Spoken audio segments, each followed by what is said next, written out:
keadaan perkembangan Partai Golkar per hari ini? Kehancuran ya. Selevel oleh Pak Erlangga, ya opung. Siapa itu opung? Luhut Binsar Panjaitan.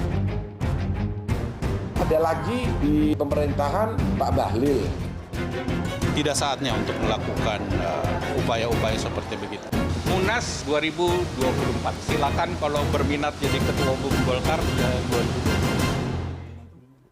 Terima kasih Anda masih bersama kami di Political Show. Sebelum ke Bang Rey ya, saya mau ke Bang Maman. Bang Maman sebagai pemilik suara, Anda setuju nggak dengan tadi teknis ya, udah dijabarkan sebetulnya secara clear dan lancar sekali dari Bang Yoris gitu, mekanismenya. Gini Mbak, saya ini orang eksakta Mbak, Okay. saya ini engineer. Dan saya juga di komisi-komisi yang memang eksakta. Di kita itu ada perindustrian, ada BRIN gitu ya. Inilah akibatnya kalau kita mengambil langkah, mengambil keputusan terhadap sesuatu yang masih gaib. Maksudnya? Ini kan semua ini masih gaib nih, masih baru katanya. Yang akhirnya kita berdebat, memperdebatkan kepada sesuatu yang memang masih belum pasti. Betul bahwa mungkin ada argumentasi preventif. Tetapi perlu kita kepahami, kita ini di ruang publik dan ruang politik. Satu manuver langkah itu akan berimplikasi terhadap image partai keseluruhan. Nah, yang ingin saya bilang bahwa saya pikir kita semua udah paham lah mekanisme-mekanisme itu, aturan baku, Munaslup, Rapimnas, apa segala macam kita paham. Ada rapat harian, rapat pleno. Saya pikir itu yang namanya kita aktivis partai, aktivis organisasi, 100% semua sama. Tetapi yang mungkin berbeda di sini dari sisi saya nggak ingin kita berandai-andai terhadap sesuatu yang memang belum pasti. Hari ini kita lihat betapa mengerikannya isu-isu yang segala macam kemarin masuk ke telinga kita. Nah sekarang faktanya juga bahwa Pak Erlangga kan keluar dari Kejaksaan Agung. Nah, tapi ini ke depannya maksudnya tadi yang iya, disampaikan itu tadi untuk saya mencegah, bilang, preventif. harapan kita itu kita jangan masuk dulu dalam perdebatan yang kita belum tahu dan kita belum pasti. Karena kalau memang sesuatu yang sudah pasti kita mau buat mekanisme kan gampang Mbak. 1 minggu juga selesai kok gitu loh. Tapi kalau kita masuk ke dalam perdebatan yang sesuatu yang belum pasti, akhirnya terbangun sebuah perdebatan yang kontraproduktif gitu. Ini yang sebetulnya dari dulu, ini ingat loh dalam tempo kurang lebih 8 tahun ini kita menghadapi tiga dinamika ini loh. Mungkin tadi tadi Mbak Nana udah bilang kan, Mbak Nana jadi CNN udah berapa kali nih menghadapi. Ada waktu itu Pak Ical, lalu Mas Nov, lalu sekarang Erlangga. Ancol, Bali. Dengan tematiknya, tema-tema yang berbeda, ya macam-macam lah tema-temanya berbeda. Tapi poinnya, semua itu kalau saya ada satu pattern yang sama. Kita masuk ke dalam sebuah perdebatan yang kontraproduktif terhadap sesuatu yang memang belum pasti. Akhirnya menggiring opini publik ataupun pergerakan politik kepada sesuatu tadi. Munaslup lah, Maksud kita DPD 1, kita ini konstituen pemilik lapangan loh. Kita ini yang ngurusin di lapangan. Kita harapannya, udah deh, ini urusan hukum lah, apa segala macam itu belum pasti. Ini kan semua baru perdebatan. Nah, harapan kita jauh lebih bagus perdebatan-perdebatan yang tadi kita bahas dalam perdebatan internal daripada dalam perdebatan ruang publik seperti ini. Jadi 34 DPD 1 semua suaranya? Kenapa? 34 DPD 1 semua suaranya? 38 DPD 1 suaranya? Sampai hari ini kita pada satu tekad bahwa kita ingin fokus pileg, fokus pilpres, dan yuk kita sama-sama yuk kita bersatu, kita bergandengan tangan, kita geser dulu perdebatan yang tadi sesuatu yang belum pasti menjadi perdebatan yang jauh lebih konstruktif sih. Harapan kita seperti itulah. Jadi misalnya 6 bulan ini sebetulnya saatnya kita bicara tentang bagaimana penguatan badan saksi, bagaimana mempersiapkan logistik partai, tempur segala macam, bendera segala macam. Seperti itulah harapannya kita sebetulnya. Saya mau putarkan ya, saya mau bacakan satu pernyataan dari salah satu menterinya Pak Jokowi yang sudah siap maju sebagai Ketua Umum Partai Golkar. Ini ada pernyataan dari Menteri Investasi Bahlil Lahadalia. Kita baca bersama. Sebagai kader Golkar, ketika melihat partainya dalam kondisi yang membutuhkan uluran tangan kader yang merasa bertanggung jawab, saya yakin semua akan punya perasaan itu, tapi lewat mekanisme yang jelas sesuai organisasi. Selanjutnya. Pak Bahlil, menterinya Pak Jokowi mengatakan bahwa Pak Jokowi nggak mau cawe-cawe lah untuk urusan Golkar. Beliau nggak, saya mau ke Bang Rey ya. Bang Rey, melihat konstelasi politik ini agak sulit ya. Dalam waktu beda 2 hari, Menko Marves Pak Luhut Binsar Panjaitan menyatakan siap maju sebagai Ketua Umum Golkar. Kemudian Pak Bahlil Lahadalia dalam pertemuan dengan beberapa pemerhati juga menyatakan saya siap maju menjadi calon Ketua Umum Partai Golkar. Ini bisa dimaknai ada keterkaitan dari istana nggak sih dalam Munaslup ataupun pelengseran Ketua Umum Partai Golkar ini? Karena kalau yang kita dapat informasi, siapapun yang menjadi Ketua Umum Partai Golkar itu harus mendapatkan restu dari istana. Ya kalau istana saya kira jelas ya. Oke. Istana 2 menteri ya? Iya kalau istana. Tapi siapa istana itu kan nggak tunggal itu dulu kan. Kalau ini jelas anginnya dari istana kan.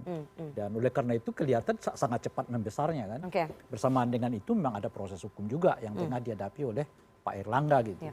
Jadi oleh karena itu kelihatannya amat sangat serius hanya dalam konteks 2-3 hari ini sudah langsung membesar karena begitu diutarakan pertama kali oleh Pak Lawrence, lalu disambut oleh Pak Luhut, kemudian juga oleh Bahlil, jadi ini barang. Ini persis seperti terjadi sebelumnya kalau kita flashback ya dengan kasus yang menimpa P3 kan.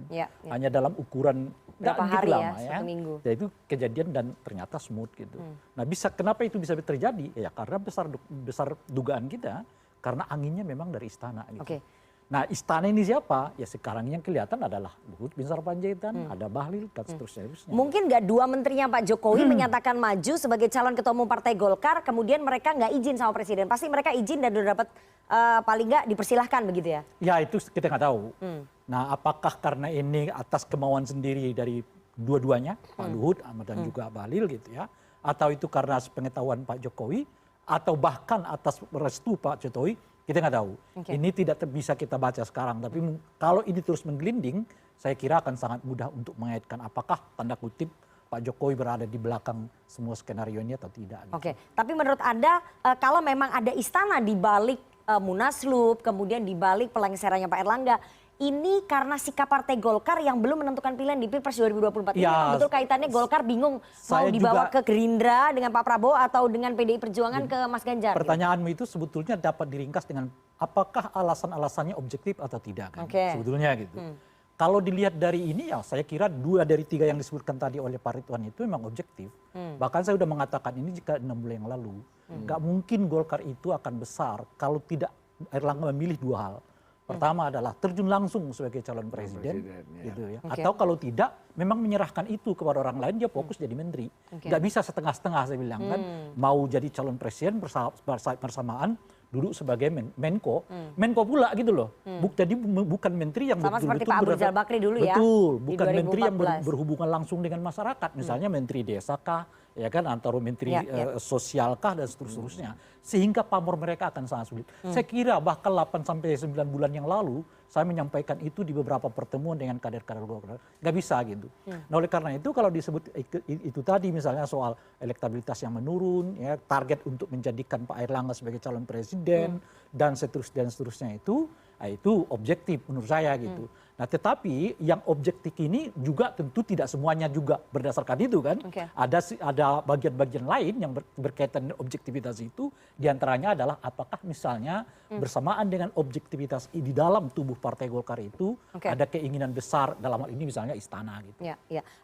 Bang Ridwan, apakah memang sikap Partai Golkar yang belum jelas ke Gerindra atau ke Pak Prabowo dan ke Ganjar atau PDI Perjuangan itu menjadi salah satu alasan didorong untuk pergantian ketua umum karena ketua umumnya nggak kunjung menetapkan pilihan ini? Kita Dewan Pakar tidak minta penggantian, mendeklarasikan. Dan saya pribadi tanggal 29 Juli 2022 saya minta Erlangga mengundurkan diri kabinet. Setelah itu saya dipanggil oleh Dewan Etik, ketua fraksi dilaporkan ke MKD.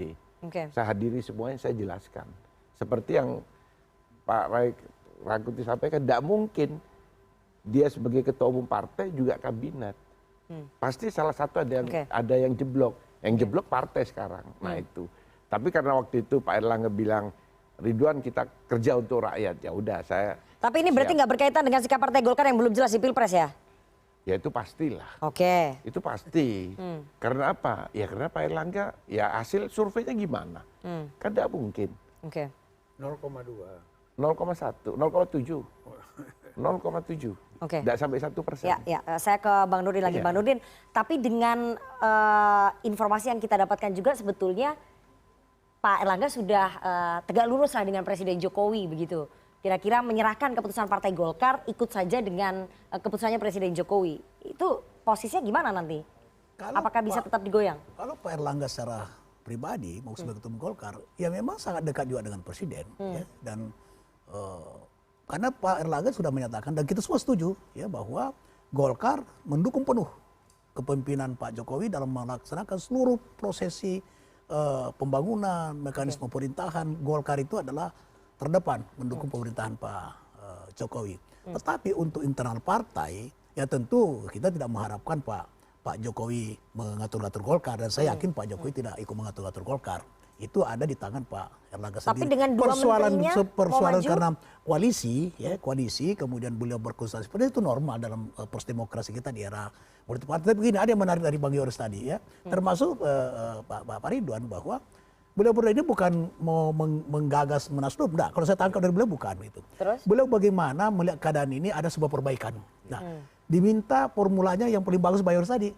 Ketua Dewan Penasehat Pak Luhut, Ketua Dewan Pakar, Ketua Dewan Pembina, Ketua Dewan Penasehat, Ketua Dewan Kehormatan, duduk dengan Pak Erlangga. Mari membicarakan ini. Ini kondisi kayak begini, mau jadi capres terus atau tidak, nyatakan. Nah, sekarang bagaimana kita membesarkan Partai Golkar? Ini sebuah formula yang sangat bagus. Oke.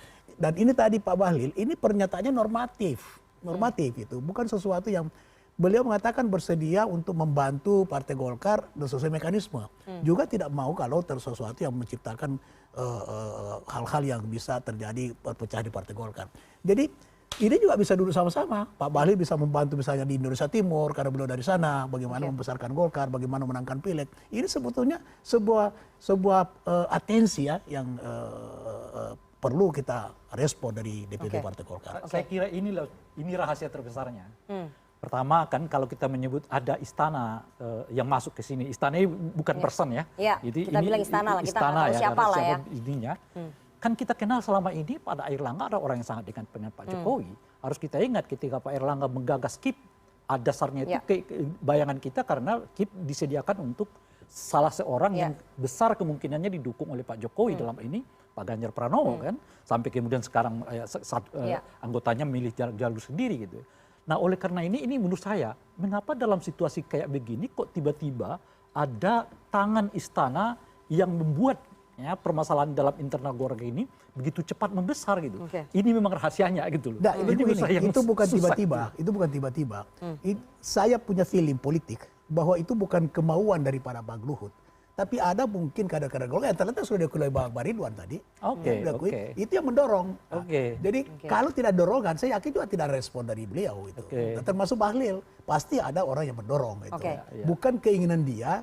Jadi saya tidak yakin bahwa ini karena ada pesan dari istana gitu. Tapi Bang Maman sebagai pemilik suara ya, teman-teman di DPD 1 melihat Pak Luhut dan Pak Bahlil kalau misalnya nanti mereka menjadi calon ketua umum, bagaimana penerimanya di internal Partai Golkar? Gini Mbak, saya tidak mau, dari awal saya tegaskan kembali, saya tidak mau masuk ke dalam perdebatan yang memang belum pasti. Perdebatan yang masih andai-andai. Yang pasti hari ini suasana kebatinan kami, Ketua DPD 1 seluruh Indonesia, ingin kita semua fokus kepada kontestasi pileg dan pilpres. Jadi nggak perlu ada. Waktu tinggal 6 bulan lagi, artinya banyak hal yang harus kita pertimbangkan, banyak hal yang harus kita pikirkan daripada hanya sekedar pada perdebatan yang tadi belum pasti. Toh juga tadi disampaikan kan bahwa ya Bang Luhut juga belum pasti juga, Bahlil juga belum pasti juga. Jadi artinya ngapain kita mesti harus berdebat berdebat pada ruang hampa yang saya lihat kita kayak capek kita ngabisin energi sendiri. Nah, artinya apa?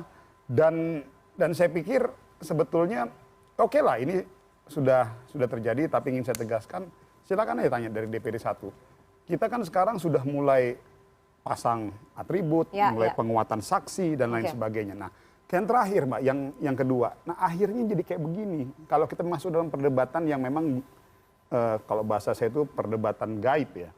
Ya akhirnya ditarik-tarik seakan-akan ada konfrontasi antara Golkar dengan istana. Terbentuk kan jadi kesannya kayak gitu. Padahal sebetulnya menuju 6 bulan ke depan ya kita butuh membangun komunikasi politik dengan semua pihak. Karena suka atau nggak suka kontestasi Pileg dan Pilpres ini adalah sebuah kontestasi hajatan 5 tahun yang harus betul-betul kita persiapkan secara matang. Oke. Oke, Bang Rey, saya mau Anda memotret ya. Tadi pemanggilannya Pak Erlangga di Kejaksaan Agung 7 bulan sebelum pemilu. Ini banyak sebetulnya yang mengaitkan muatan politisnya sangat tinggi. Jadi kalau dari segi organisasi untuk menggelar Munaslup kan diperlukan 2/3 aspirasi ataupun dorongan dari DPD 1. Tapi kalau tadi saya baca, saya lihat kalau menurut klaimnya Bang Maman, DPD 1-nya masih adem ayem aja. Jadi mekanisme organisasi agaknya sulit. Melalui mekanisme hukum dengan mengaitkan kasus ini. Kalau ini mengandai ya, tentu saja. Kalau kasus hukumnya nanti jelas dan kebetulan negatif gitu, ya selesai sebetulnya perdebatan ini nggak akan terjadi juga. Itu otomatis akan terjadi seperti yang dibayangkan tadi oleh Bang Yoris tadi kan, dengan sendirinya. Saya kira susah mempertahankan jabatan ketua umum menghadapi pemilu dengan status yang negatif, kira-kira gitu. Bahkan dalam kondisi positif pun tanpa kasus ini, Golkar mengalami degradasi, turun sekali gitu. Apalagi dalam kondisi ketua umumnya sedang tidak bagus posisi hukumnya misalnya begitu ya. Oleh karena itu dengan sendirinya maka perdebatan ini nggak akan muncul. Itu akan muncul dengan sendiri apa yang disebutkan oleh Bang Yoris tadi. Tapi saya sebetulnya mau tanya nih satu. Objektif nggak sih sebetulnya alasan untuk mendorong secepatnya Golkar itu menyebut nama presiden atau wakil presiden? Begini, kita lihat Mas, kalau tadi pertanyaan objektivitas, kita harus lihat faktor histori loh. 2 pemilu terakhir, keputusan pengambilan capres cawapres itu pasti di detik-detik terakhir. Enggak, ini kita bicara fakta politik loh, kita bukan bicara andai-andai loh. Hampir tidak pernah ada keputusan pencapresan ataupun pencawapresan itu diambil 2 bulan, 3 bulan sebelumnya. Rata-rata itu hamin 1 minggu. Nah ini, artinya ada ruang yang masih bisa dipakai untuk sebetulnya kita Golkar untuk ya kalau bahasanya berkompetisi, membangun komunikasi politik dengan semua kandidat sebetulnya. Tapi konsekuensi dari situasi ini, kalau kita harus lihat damage politiknya, ruang itu akan semakin tertutup. Itu yang saya bilang. Jadi sekarang kondisinya gini. Tapi keputusan gini Mbak Nana, 2 yang disampaikan Mas Maman tadi itu tidak ada keputusan Munas bahwa Erlangga calon presiden. Makanya kita Golkar terakhir. Kalau ini diputuskan di Munas, ini permasalahan. Tapi kan tadi sudah disampaikan oleh Bang Nurdin bahwa secara tertulis penentuan capres-cawapres itu oleh Pak Erlangga. Jadi kalau misalnya di ujung hamin 1 hari sebelum pendaftaran, kemudian Pak Erlangga mendapatkan mandat untuk menentukan capres-cawapres bisa? Itu juga tidak mungkin. Bisa gini. Golkar ini kan tidak punya golden ticket, gitu, ya kan?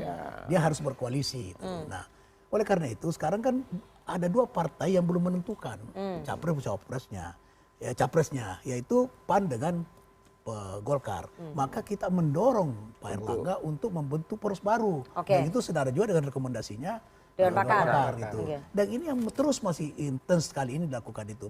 Yang kedua, kalau ini tidak bisa, maka cawapres. Dan ini kalau kita lihat pergerakan Pak Erlangga itu sangat dinamis. Dia bertemu Pak Ganjar, ya, bertemu Pak Caimin, bertemu dengan ini. Nah, itu ya tentu juga ada batas waktu. Dan beliau sudah memberi batas waktu sesudah 17 Agustus. Tidak akan melampaui melewati Agustus. Jadi kalau misalnya nanti sebelum 17 Agustus Pak Erlangga memutuskan arah dukungan Golkar ke capres A dan ke cawapres A, meskipun beliau yang bukan menjadi kandidatnya? Ya, tentu yang harapan kita adalah pertama dia menjadi capres, berpasangan dengan PAN. Itu harapan kita itu. Nah, kalau itu tidak terjadi maka cawapres. Cawapres Ganjar atau cawapres Prabowo. Kalau itu nggak terjadi juga? Ya, itu mengembalikan kepada Rapimnas. Nah, menyampaikan kepada Rapimnas bahwa karena kita tidak punya koalisi, kemudian masing-masing capres ini sudah memiliki pasangan, maka kita mendukung ini, itu diputuskan Rapimnas. Kalau itu ntar jawabannya tanggal 17 Agustus. Saya mau bahas ya soal kasus Sesudah hukum. 17 Agustus, jangan 17 Agustus. Sebelum 17 Agustus saya mau bahas kasus hukumnya Bang Yoris. Kalau misalnya nanti status hukumnya kemudian tidak masalah begitu ya, alias aman, apakah harus juga tetap rekomendasi itu dijalankan, maksudnya duduk bersama untuk memikirkan nasib Golkar ke depan? Kan sebetulnya aman-aman aja kalau misalnya status hukumnya ini aman. Saya kira begini, kita jangan berbicara sekarang bahwa masalah Golkar ini dibicarakan kalau Erlangga tidak ada masalah. Ini kan nggak ada. Saya mau setuju dengan Maman. Masalah Golkar sejak dari 2017 sampai dengan ini hari, Erlangga itu kan sudah menjabat lebih dari 5 tahun. Nah kita lihat prestasi yang dia buat dengan komitmen-komitmen baik itu Munaslup maupun Munas, ini kan mengalami degradasi kita kan. Saya ambil contoh begini, kalau kita mau lihat, kita pakai parameter begini, aset Golkar yang harus solid terhadap keputusan Munas untuk mendukung Erlangga, saya ambil contoh. Itu kita punya ada aset ini, Maman, Rizwan, itu ada 85. Ya. Ini kan harus kan, itu kan 12,7% kan. Itu harus bareng dengan elektabilitasnya Erlangga. Sekarang elektabilitas Erlangga kan 0,2%. Ini kan nggak sebanding. Berarti ada sesuatu di sini. Itu yang perlu bapak-bapak ini baik DPP, senior-senior duduk membahas. Ada apa? Kemudian menentukan sikap karena waktu sudah tidak lama tapi lagi. ini DPD 1 sebagai pemilik suara ada ayam aja. Gini, kalau itu saya memahami psikologis. Begini, Pak. Jadi begini, psikologis semua kader-kader yang ada sekarang itu, ini sedang berproses dalam DCS, Bos. Tunggu DCT. Ya. Nah, begitu DCT keluar tinggal 4 bulan. Jadi ini saya bilang sulit, makanya saya bilang ini agak dilematis, tapi kita perlu untuk ada satu breakthrough. Terobosan untuk menentukan siapa figur yang bisa membawa partai ke depan dalam kurun waktu sampai dengan 2000. Jadi menurut Anda Erlangga gak bisa? Bukan figur yang cocok? Ya paling cocok sekarang itu dari semua yang kita lihat inventaris itu Bang Luhut. Oke, jadi Anda mengakui itu ya, bahwa hanya seorang Luhut Binsar Panjaitan yang punya... Saya pribadi, yang sudah di luar tidak dalam yang punya capacity untuk bisa membawa Golkar sukses di 2024. Iya, kalau saya Bang Luhut. Sikat saja 1 menit saya mau kita jeda. DPP Partai Golkar ini bermasalah. Kalau tidak bermasalah, tidak ada rapat Dewan Pakar.